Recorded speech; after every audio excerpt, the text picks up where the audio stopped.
ನಮಸ್ಕಾರ ಸ್ನೇಹಿತರೆ, 2024ರ ಪುರದಮ್ಮ ಜಾತ್ರೆಗೆ ನಿಮಗೆಲ್ಲರಿಗೂ ಸ್ವಾಗತ. ಈ ಒಂದು ಜಾತ್ರೆ 53ನೇ ವರ್ಷದ ಜಾತ್ರೆ.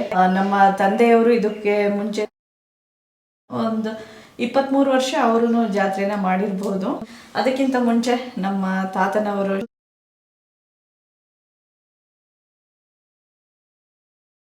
ಶ್ರೀಕಂಠೇಗೌಡರು ಅವರು ಸಹ ಪುರದಮ್ಮ ಜಾತ್ರೆಯನ್ನ ಮಾಡಿದ್ದಾರೆ.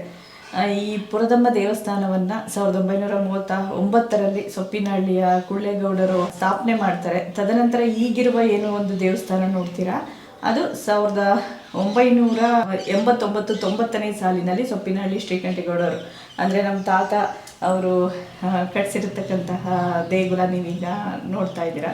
ಸೊ ಪ್ರತಿ ವರ್ಷ ಜಾತ್ರೆಯನ್ನು ನಮ್ಮ ಮನೆಯಲ್ಲಿ ಮಾಡ್ತೀವಿ ಮತ್ತು ಗ್ರಾಮಸ್ಥರ ಸಹಕಾರದಿಂದ, ಭಕ್ತರ ಸಹಕಾರದಿಂದ ಜಾತ್ರೆ ಜರುಗುತ್ತೆ.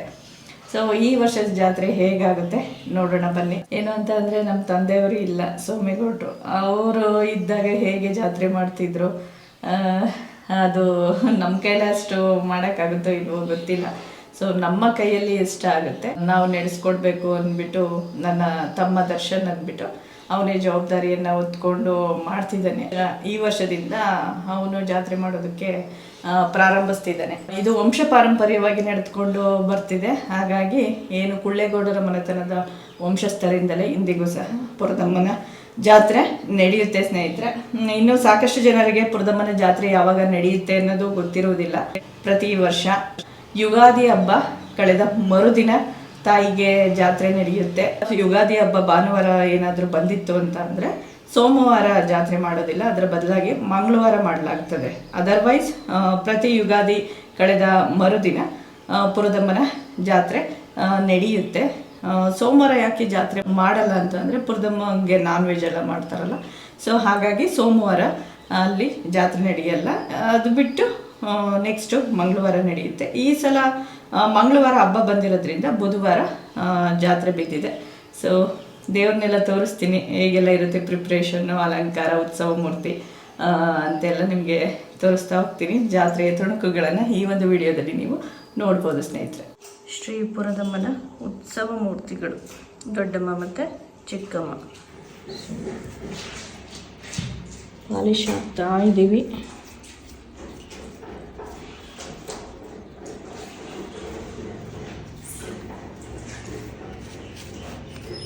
ಇದನ್ನೆಲ್ಲ ಹಚ್ಬಿಟ್ಟು ಒಂದು 10 ನಿಮಿಷ ನೆನೆಯಕ್ಕೆ ಬಿಡಬೇಕು. ಆಮೇಲೆ ಕಾಟನ್ನಲ್ಲಿ ಅಥವಾ ಬನಿಯನ್ ಕ್ಲಾತ್ ಇರುತ್ತೆ ನೋಡಿ, ಅದರಲ್ಲಿ ನೀಟಾಗಿ ಉಜ್ಜಬೇಕು. ಆವಾಗ ಅದು ಪಾಲಿಶೆಲ್ಲ ನೀಟಾಗಿ ಕುತ್ಕೊಂಡು ಶೈನಿಂಗ್ ಬರುತ್ತೆ.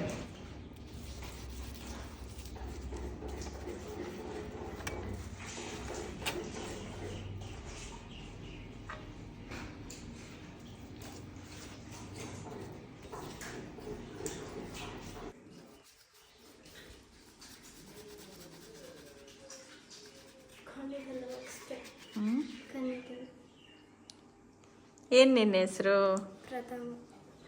ಅದೇ ಹುಡುಗರೆಲ್ಲ ಹೆಲ್ಪ್ ಮಾಡ್ತಿದ್ದಾರೆ ಪಾಲಿಶ್ ಮಾಡೋದಕ್ಕೆ.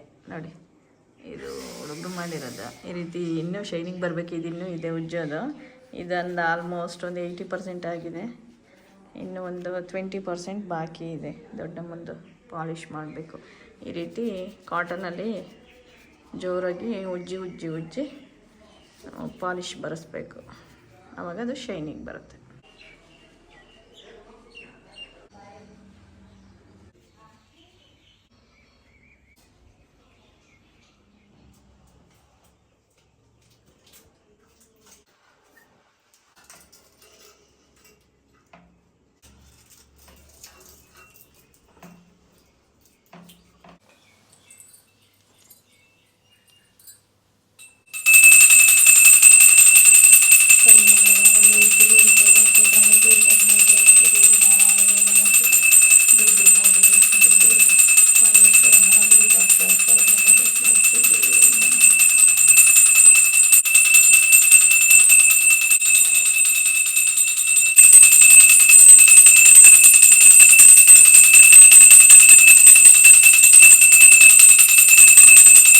ಸ್ನೇಹಿತರೆ, ದೇವರ ಜಾತ್ರೆಯ ಕೆಲಸಗಳು ಸಾಕಷ್ಟು ಇರುತ್ತೆ. ನಾವೇನು ಅದಕ್ಕೆ ಒಂದೇ ದಿನದಲ್ಲಿ ಪ್ರಿಪ್ರೇಷನ್ ಮಾಡ್ಕೊತೀವಿ ಅಂತ ಅಲ್ಲ.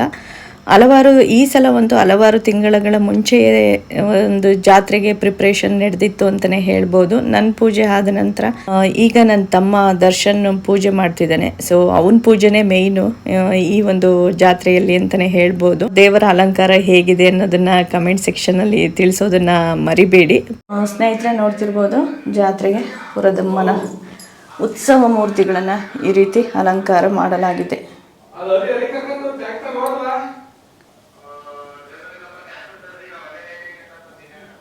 ಪೂಜೆ ಕೂಡ ಆಗಿದೆ, ನೈವೇದ್ಯ ಒಂದು ಬಾಕಿ ಇದೆ. ಪ್ರತಿ ವರ್ಷನೂ ಅಷ್ಟೇ ನಾವೇನೇ ಅಲಂಕಾರ ಮಾಡೋದು ಮನೆಯಲ್ಲಿ. ಹಬ್ಬದ ದಿನ ಪೂಜೆ ಆಗುತ್ತೆ. ಏನು ಪ್ರತಿ ವರ್ಷನೂ ಅಷ್ಟೇ ಸ್ಯಾರಿಗಳೆಲ್ಲ ಹೊಸದೇ ತಂದು ಉಡಿಸ್ತಕ್ಕಂಥದ್ದು. ಈ ರೀತಿ ಅಲಂಕಾರವನ್ನು ಸಹ ಮಾಡ್ತೀವಿ ಕೂಡ. ನೀವು ನೋಡ್ತಾ ಇರ್ಬೋದು, ತುಂಬ ಹತ್ರದಿಂದ ನೀವು ಸಾಮಾನ್ಯವಾಗಿ ಜಾಸ್ತಿ ಜನಕ್ಕೆ ಗೊತ್ತಿರಲ್ಲ. ಸೊ ಹಾಗಾಗಿ ನಿಮಗೆ ನೀಟಾಗಿ ತೋರಿಸುವಂತಹ ಪ್ರಯತ್ನವನ್ನು ಮಾಡ್ತಿದ್ದೀನಿ ಸ್ನೇಹಿತರೆ.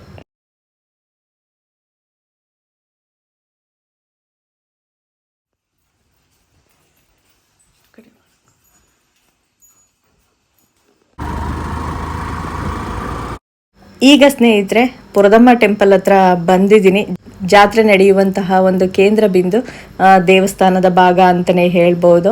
1939ರಲ್ಲಿ ಸೊಪ್ಪಿನಹಳ್ಳಿಯ ಕುಳ್ಳೇಗೌಡರು ಈ ಒಂದು ಪುರದಮ್ಮ ದೇವಸ್ಥಾನವನ್ನ ಕಟ್ಟಿ ದೇವರನ್ನ ಸ್ಥಾಪನೆ ಮಾಡಿದ್ದರಿಂದ ಇಂದಿಗೂ ಕೂಡ ಕುಳ್ಳೇಗೌಡರ ವಂಶಸ್ಥರಿಂದಲೇ ಪ್ರತಿ ವರ್ಷ ಯುಗಾದಿಯ ಮರುದಿನ ಜಾತ್ರೆ ನಡೆದುಕೊಂಡು ಬರ್ತದೆ.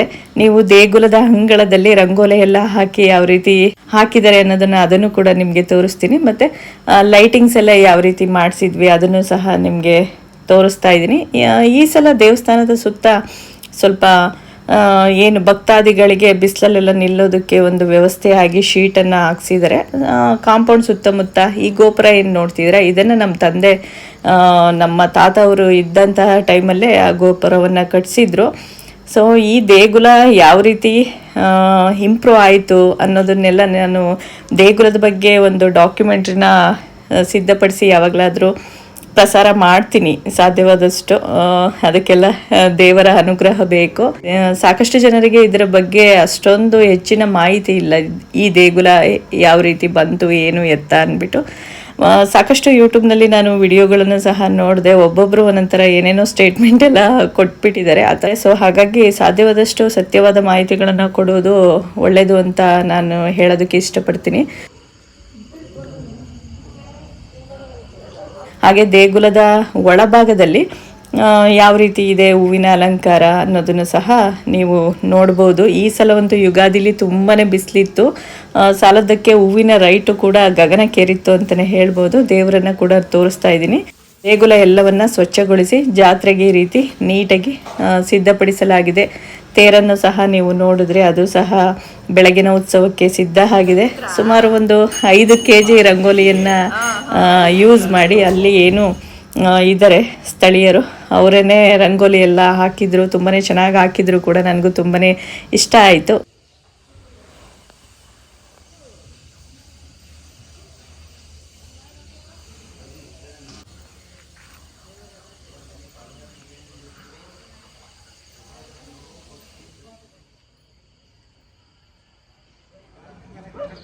ಇವಾಗ ಬೆಳಗ್ಗಿನ ಕಾರ್ಯಗಳನ್ನು ನೀವು ನೋಡ್ತಾ ಇದ್ದೀರಾ. ಜಾತ್ರೆ ಆರಂಭವಾಗಿದೆ. ಶ್ರೀರಾಮದೇವರ ಹಳ್ಳದಲ್ಲಿ ದೇವರನ್ನ ಕಳಸವನ್ನು ಒಂದು ಪೂಜಿಕೊಂಡು ಬರೋದ್ರ ಮೂಲಕ ಜಾತ್ರೆಯ ಕಾರ್ಯಕ್ರಮಗಳು ಅಫಿಷಿಯಲ್ ಆಗಿ ಆರಂಭ ಆಗುತ್ತವೆ ಅಂತಲೇ ಹೇಳ್ಬೋದು.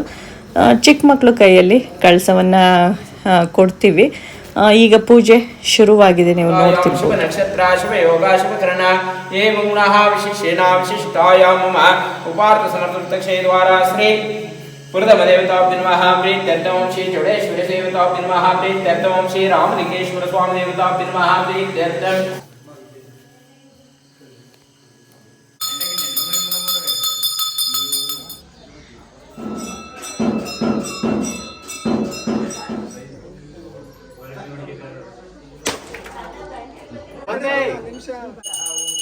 निराञ्जनं समर्पयामि आगमात्तन्तो देवानां गमनार्थन्तराक्षसन्तर्वे कण्ठारों तत्र देवतालाञ्छनम् इति कण्ठानादं कृत्वा सर्वन्तो ये भूता भूमिसंवेद स्वामयुतो त्रिगुणाङ्गशैकलशां समाश्रितः आयान्तपुषार्थं दर्तक्षैकारकः गङ्गे चायम्ने चैव गोदावरी सरस्वती नर्मदा सिन्धु कावेरी जलसन्निधिं कुरु समर्पयामि। ಈಗ ಪೂಜೆ ಶುರುವಾಗಿದೆ ಸ್ನೇಹಿತರೆ. ಮೊದಲಿಗೆ ಇಲ್ಲಿ ಶ್ರೀಪುರದಮ್ಮ ದೇವರಿಗೆ, ದೊಡ್ಡಮ್ಮ ಮತ್ತು ಚಿಕ್ಕಮ್ಮ ಎರಡೂ ದೇವರಿಗೆ ಅಭಿಷೇಕ ಪೂಜೆ ಮೊದಲುಗೊಳ್ಳುತ್ತೆ. ಈ ಪೂಜೆ ಎಲ್ಲ ಹೇಗಾಯಿತು ಅನ್ನೋದನ್ನು ಈ ಒಂದು ದೃಶ್ಯಾವಳಿಗಳ ಮೂಲಕ ನೀವು ನೋಡ್ಬೋದು.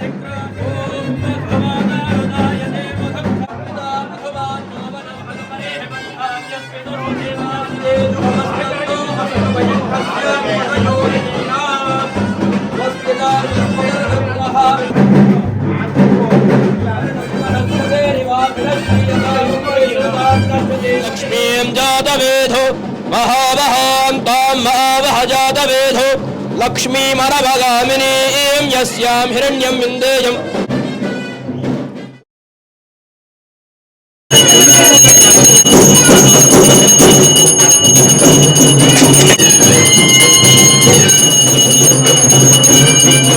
पुष्पाणि समर्पयामि। ಅರ್ಚಕರು ಹಾಸನದವರೇ, ಅಂದರೆ ದುದ್ದ ಹೋಬಳಿ ಹೊನ್ನಾವರ ಗ್ರಾಮದವರು. ತುಂಬಾ ಚೆನ್ನಾಗಿ ಕೂಡ ಪೂಜೆಯನ್ನು ನೆರವೇರಿಸ್ಕೊಟ್ರು. ನನಗೂ ತುಂಬಾ ಖುಷಿ ಆಯಿತು ಕೂಡ.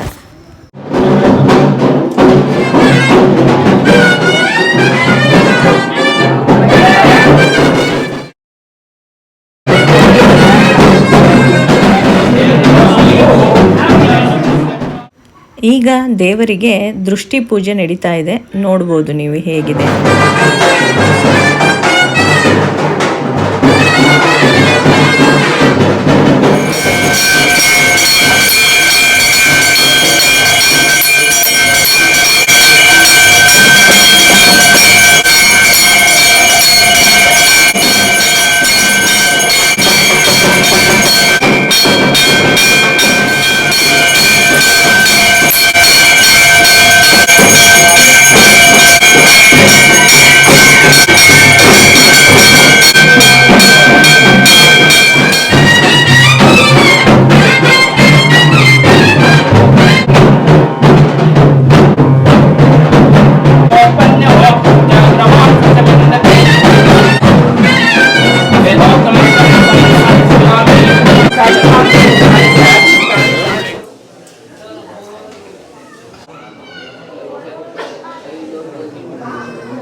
ದೃಷ್ಟಿ ಪೂಜೆ ಆದ ಬಳಿಕ ಏನು ಉತ್ಸವ ದೇವರಿರುತ್ತೆ ಅದನ್ನು ತೇರಿನಲ್ಲಿ ಕೂರಿಸಿ ಅದಕ್ಕೆ ಕಳಸವನ್ನು ಹಾಕಿ ಅದಕ್ಕೆ ಉತ್ಸವವನ್ನು ಮಾಡಲಾಗುತ್ತದೆ ದೇವಸ್ಥಾನದ ಸುತ್ತ.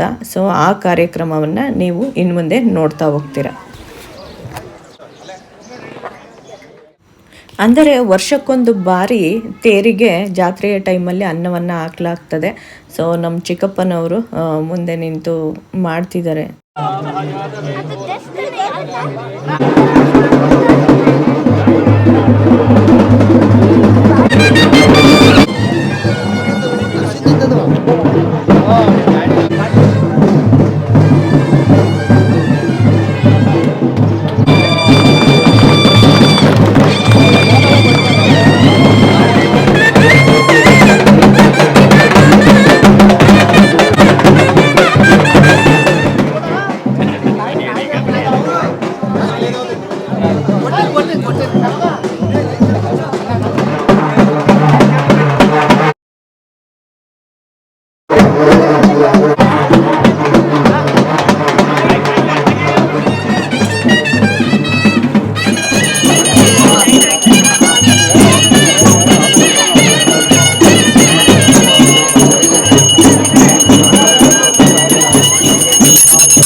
ಪ್ರತ್ಯುಷ್ಟ ಅರಾದಯ ಪ್ರೇಯಮಗಾಂತಿ ಷಣ ಪರಿಹರತ್ಯ ಮನುನಾ ಕೃತ ಸುದಯ ವಿತಷ್ಟಾಂತ ಆವಹಂತ ಕವಯಃ ಪುರಸ್ತಾ ದೇವೇಭ್ಯೋ ವೋಮಿಷೇ ತ್ವರ್ಚೇತ್ವ ವಾಜವಸ್ತೋ ವಾಜವಸ್ತದೇವೋ ವಸ್ಸವಿತ ಪ್ರಾರ್ಪಯತು ಶ್ರೇಷ್ಠತಮಾರಿ ಕರ್ಮಣ ಆಪ್ಯಾಯತ್ವಮಕ್ತಿಯಾ ದೇವಭಾಗಮೂರ್ಜಸ್ವದಿ ಪಜಸ್ವದೇ ಪ್ರಜಾಪತಿರನಮೀವ ಅಯಕ್ಷ್ಮಾಮಾವಸ್ತೇನ ಈಶದು ಮಾಗಶಕಂ ಸೋರುದ್ರಸ್ಯ ಹೇತಃ ಪರಿವೋ ವೃಣಕ್ತು ಧ್ರುವ अस्मिन् गोपदोऽस्यात् बह्वीर्यजमानस्य पशून् पाहि हिरण्यवरुणां हरिणीं सुवर्णरजतस्रजां चन्द्रामिरण्महीं लक्ष्मीं जातवेदो महावः ॐ जातवेदसे सुनवामसो ममराति यतो निदहाति वेदः स नः पर्षदति दुर्गाणि विश्वानावेव सिन्धुं दुरितात्यग्निः महादेवी च विद्महे ओमकृतं देवी च धीमहि ओम नमो नमो भवति जायमानोऽह्नागिर्समेत्यग्रे भागं देवेभ्यो विददात्रन्द्रमा स्थिरते दीर्घमायुः अक्षतानि पत्रपुष्पाणि समर्पयामि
ತೇರು ದೇವಸ್ಥಾನದ ಸುತ್ತ ಒಂದು ಸುತ್ತು ಪ್ರದಕ್ಷಿಣೆಯನ್ನು ಬಂದು ದೇಗುಲದ ಮುಂಭಾಗದಲ್ಲಿ ನಿಲ್ಲಿಸಲಾಗುತ್ತದೆ.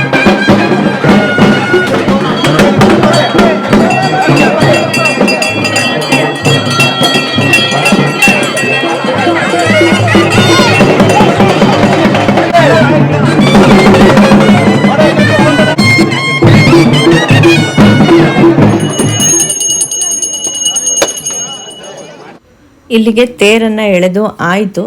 ಈಗ ನಾನು ನಿಮಗೆ ದೇವರಿಗೆ ಯಾವ ರೀತಿ ವಿಶೇಷ ಅಲಂಕಾರ ಆಗಿದೆ ಅನ್ನೋದನ್ನು ತೋರಿಸ್ತೀನಿ.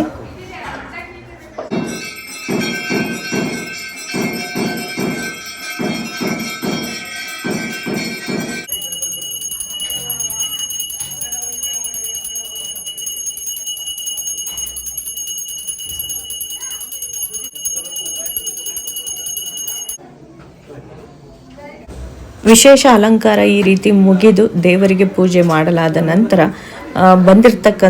ಜಾತ್ರೆಗೆ ಬಂದಿರತಕ್ಕಂತಹ ಭಕ್ತಾದಿಗಳಿಗೆ ದೇವಿಯ ದರ್ಶನಕ್ಕೆ ಪೂಜೆಗೆ ಅವಕಾಶವನ್ನು ಮಾಡಿಕೊಡಲಾಗ್ತದೆ.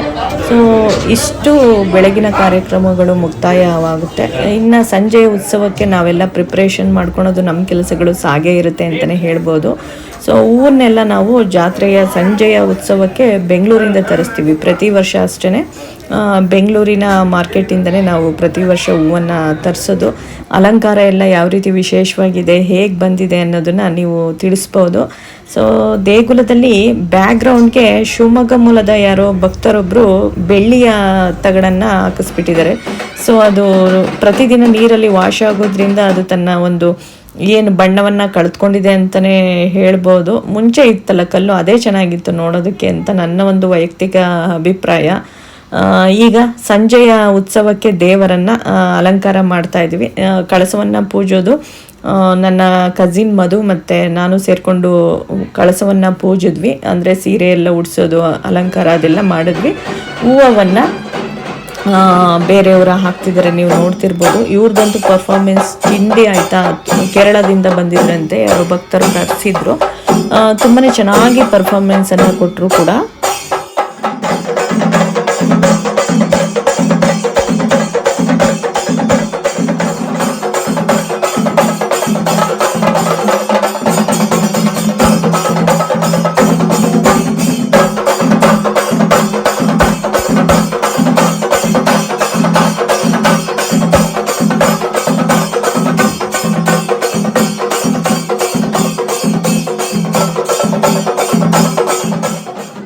ಈಗ ನೀವು ನೋಡ್ತಾ ಇದ್ದೀರಲ್ಲ, ಇದು ಶ್ರೀ ಪುರದಮ್ಮನಿಗೆ ನಮ್ಮ ಮನೆಯಲ್ಲಿ ಅಂದರೆ ತಮ್ಮ ದರ್ಶನ್ ಹೊಸದಾಗಿ ಮಾಡಿಸಿರ್ತಕ್ಕಂತಹ ಶ್ರೀ ಪುರದಮ್ಮನ ಪೀಠ, ದೇವರ ಇಚ್ಛೆಯಂತೆ ಶಾಸ್ತ್ರೋಕ್ತವಾಗಿ ಮಾಡಿಸಿರ್ತಕ್ಕಂತಹ ಪೀಠ ಅಂತಲೇ ಹೇಳ್ಬೋದು. ತುಂಬಾ ಶಕ್ತಿಯುತವಾಗಿದೆ ಅಂತಲೇ ಹೇಳ್ಬೋದು. ಮತ್ತು ಭಾರನೂ ಕೂಡ ಇದೆ. ಯಾರೋ ಒಬ್ಬರು ಭಕ್ತರು ಆರತಿಯನ್ನು ಮಾಡ್ಕೊಂಡ್ಬಂದಿದ್ರು. ಅವರು 2 ದೀಪವನ್ನು ಮಾಡ್ಕೊಂಬರ್ಬೇಕಿತ್ತು, ಪಾಪ ಒಂದೇನೆ ಮಾಡ್ಕೊಂಡ್ಬಂದಿದ್ರು, ಗೊತ್ತಿರಲಿಲ್ಲ ಅನಿಸುತ್ತೆ. ಸೊ ನಾನು ಅವರಿಗೆ ಅವಕಾಶವನ್ನು ಮಾಡಿಕೊಟ್ಟೆ, ಅವರು ಆರತಿಯನ್ನು ಬೆಳಗಿದ್ರು ಕೂಡ. ನೋಡಿ, ಜಾತ್ರೆಗೆ ಹೊರಡಿಸುವುದಕ್ಕೆ ದೇವರು ಒಂದು ಅಧಿಕಾರಿಯನ್ನಾಗಿ ಯಾರನ್ನ ಸ್ವೀಕರಿಸಿರ್ತಾರೆ ಅವರೇ ಮುಂದೆ ನಿಂತು ಎಲ್ಲ ಜವಾಬ್ದಾರಿಗಳನ್ನು ಹೊತ್ತು ಮಾಡಬೇಕಾಗ್ತದೆ. ನಮ್ಮ ತಾತ ಮುತ್ತಾತ ತಂದೆ ನಂತರ ಈಗ ನನ್ನ ತಮ್ಮ ದರ್ಶನ್ ಏನಿದ್ದಾನೆ ಅವನನ್ನ ತಾಯಿ ಒಪ್ಪಿಕೊಂಡಿದೆ. ಸೊ ಹಾಗಾಗಿ ಏನು ಮೊದಲನೇ ಪೂಜೆಗಳಿರುತ್ತೆ ಅವುಗಳನ್ನು ಅವನೇ ನೆರವೇರಿಸಬೇಕು. ನೀವು ನೋಡ್ತಿರ್ಬೋದು ಹೇಗೆ ನಡೆಯುತ್ತೆ ಅಂತ.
ನಿಂಬೆಹಣ್ಣೇನವ?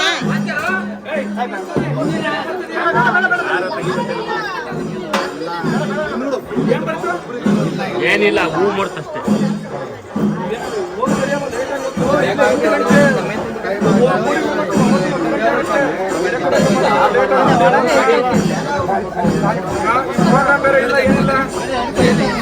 ಇಲ್ಲ ಏನೋ ಹೇಳ್ತೈತೆ, ನಿಂಬೆಹಣ್ಣು ಹೇಳ್ತೈತೋ ತೆಂಗಿನಕಾಯಿ ಹೇಳ್ತೈತೋ. ನಿಂಬೆಹಣ್ಣ ಇನ್ನೊಂದ್ಸತಿ ನಿಂಬೆಹಣ್ಣು ಬಿಡು ದರ್ಶನ್.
ಸ್ನೇಹಿತರೆ, ನೀವೀಗ ನೋಡ್ತಿರ್ಬೋದು ಉತ್ಸವಕ್ಕೆ ಸಕಲ ಸಿದ್ಧತೆಗಳು ನಡೆದು ಎಲ್ಲ ತಯಾರಿ ಹಾಗೆ ಉತ್ಸವ ಹೊರಟಿದೆ. ಶ್ರೀ ಪುರದಮ್ಮ ದೇವಸ್ಥಾನದಿಂದ ಸುಮಾರು ಒಂದು 2 ಕಿಲೋಮೀಟರ್ ದೂರದಲ್ಲಿರುವಂತಹ ಕುಳ್ಳೇಗೌಡರ ತವರೂರು ಅಂತಲೇ ಹೇಳ್ಬೋದು, ಸೊಪ್ಪಿನಹಳ್ಳಿ ನಮ್ಮ ಊರು. ಸೊ ನಮ್ಮ ಊರಿಗೆ ಉತ್ಸವ ಪ್ರತಿ ವರ್ಷವೂ ಸಹ ಹೊರಡುತ್ತೆ, ಅದು ದೈವೇಚ್ಛೆ.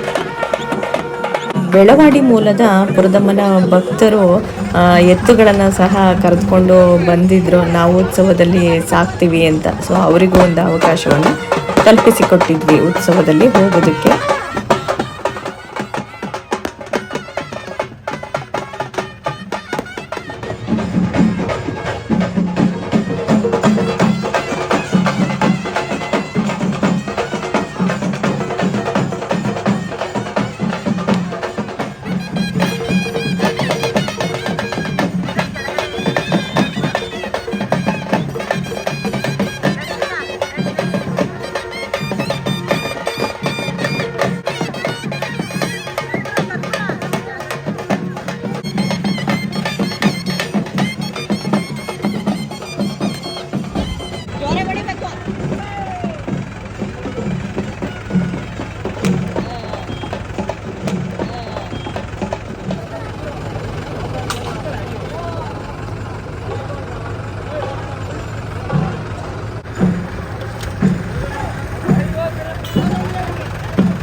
ನಮ್ಮ ಗ್ರಾಮಕ್ಕೆ ದೇವತೆ ಎಂಟ್ರಿ ಆಗಿದೆ. ಇವಾಗ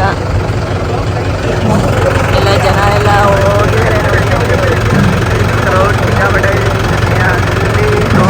ಪೂಜೆ ಮಾಡ್ತಿದ್ದಾರಲ್ಲ, ಹಾಗಾಗಿ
ನಮ್ಮ ಊರು ಸೊಪ್ಪಿನಹಳ್ಳಿಯನ್ನು ತಲುಪಿದ್ದನ್ನು ನೀವು ನೋಡ್ತಿರ್ಬೋದು. ಇಲ್ಲಿ ಮುಖ್ಯವಾಗಿ ಶ್ರೀರಾಮದೇವರ ದೇಗುಲ ಇದೆ. ಸೊ ಇಲ್ಲಿ ತಾಯಿಗೆ ಒಂದು ಪೂಜೆಯನ್ನು ಮಾಡಿಸ್ಬೇಕು. ದೇವಸ್ಥಾನದ ಒಳಗಡೆ ಆಲ್ರೆಡಿ ಪೂಜೆ ಆಗಿರುತ್ತೆ, ಪೂಜೆ ಸಾಮಾನೆಲ್ಲ ಮುಂಚೆನೇ ಕೊಟ್ಟಿರ್ತೀವಿ, ಅಲ್ಲಿ ಒಳಗಡೆ ಮಾಡಿರ್ತಾರೆ. ಉತ್ಸವ ಬಂದಂತಹ ಟೈಮಲ್ಲಿ ಉತ್ಸವಗಳಿಗೆ ಪೂಜೆಯನ್ನು ಮಾಡಿಕೊಡಲಾಗ್ತದೆ. ತದನಂತರ ದೇವರು ಮೊದಲಿಗೆ ನಮ್ಮ ಮನೆಗೆ ಹೋಗಿ ಪೂಜೆಯನ್ನು ಈ ರೀತಿ ಸ್ವೀಕರಿಸಿಕೊಂಡು ಬಂದ ನಂತರ ಊರ ಮುಂದೆ ಉತ್ಸವದ ತೇರುಗಳನ್ನು ನಿಲ್ಲಿಸಲಾಗ್ತದೆ. ಊರ ಜನ ಏನು ಈ ಒಂದು ಜಾತ್ರೆಯಲ್ಲಿ ಪುರದಮ್ಮನಿಗೆ ಕೋಳಿ ಇರ್ಬೋದು, ಕುರಿ ಇರ್ಬೋದು, ಮೇಕೆ ಇರ್ಬೋದು, ಈ ರೀತಿ ಮಾಡಿರ್ತಾರೆ. ಅದನ್ನೆಲ್ಲವನ್ನು ಹರಕೆಯನ್ನು ಕೊಟ್ಟು ತದನಂತರ ತಾವು ಊಟ ಮಾಡೋದು ಮತ್ತು ಬಂದಿರತಕ್ಕಂತಹ ನೆಂಟರಿಷ್ಟರಿಗೆ ಊಟವನ್ನು ಬಡಿಸುವಂತಹ ಕಾರ್ಯಕ್ರಮಗಳು ಇರುತ್ತೆ. ಈ ಸಲ ಏನು ಆರ್ಕೆಸ್ಟ್ರಾ ಇತ್ತು ಮುಂಚೆ, but election code of conduct ಅಂದ್ಬಿಟ್ಟು ನಮಗೆ ಅದಕ್ಕೆ ಪರ್ಮಿಷನ್ನ ಕ್ಯಾನ್ಸಲ್ ಮಾಡಿದ್ರು. ಸೊ ಹಾಗಾಗಿ ದೇವಸ್ಥಾನದ ಹತ್ರ ಮತ್ತೆ ದೇವರು ತೆರಳಬೇಕಾಗಿದ್ದು ಕ್ಯಾನ್ಸಲ್ ಆಯಿತು. ಇಡೀ ರಾತ್ರಿ ನಮ್ಮ ಊರಿನಲ್ಲೇ ದೇವರು ಇತ್ತು. ಇಷ್ಟು ಈ ವರ್ಷ ಅಂದರೆ 2024ನೇ ವರ್ಷದ ಪುರದಮ್ಮ ಜಾತ್ರೆಯ ದೃಶ್ಯಾವಳಿಗಳು ಅಂತಲೇ ಹೇಳ್ಬೋದು. ವಯಸ್ಸಿನಲ್ಲಿ ಚಿಕ್ಕವನಾದರೂ ಸಹ ನನ್ನ ತಮ್ಮ ಒಂದು ಉತ್ತಮವಾಗಿ ಯಾವ ರೀತಿ ನಮ್ಮ ತಾತ ತುಂಬಾ ಚೆನ್ನಾಗಿ ಮಾಡೋರು, ನಮ್ಮ ತಂದೆಯವರು ಮಾಡೋಕ್ಕಿಡಿದ ಮೇಲೂ ಅವರು ಆನೆ ಉತ್ಸವಗಳನ್ನು ಸಹ ನಡೆಸ್ಕೊಟ್ಟಿದ್ದಾರೆ. ಸೊ ಅವ್ರನ್ನ ತುಂಬ ಮಿಸ್ ಮಾಡ್ಕೊತಾ ಇದ್ದೀವಿ. ತುಂಬ ಚೆನ್ನಾಗಿ ನಡೆಸ್ಕೊಟ್ಟ ಕೂಡ ನನ್ನ ತಮ್ಮ. ತುಂಬಾ ಶ್ರಮ ಪಟ್ಟಿದ್ದೀವಿ, ಇದರ ಹಿಂದೆ ಸಾಕಷ್ಟು ಕಷ್ಟಗಳಿದೆ. ಸೊ ದೇವರು ಎಲ್ಲರಿಗೂ ಒಳ್ಳೆಯದನ್ನು ಮಾಡಲಿ, ಸರ್ವೋಜನ ಸುಖಿನೋ ಭವಂತು ಅಂತ ಹೇಳ್ತಾ ಈ ಒಂದು ವಿಡಿಯೋವನ್ನು ಇಲ್ಲಿಗೆ ಮುಗಿಸ್ತಾ ಇದ್ದೀನಿ. ಧನ್ಯವಾದಗಳೊಂದಿಗೆ ತ್ರಿವೇಣಿ.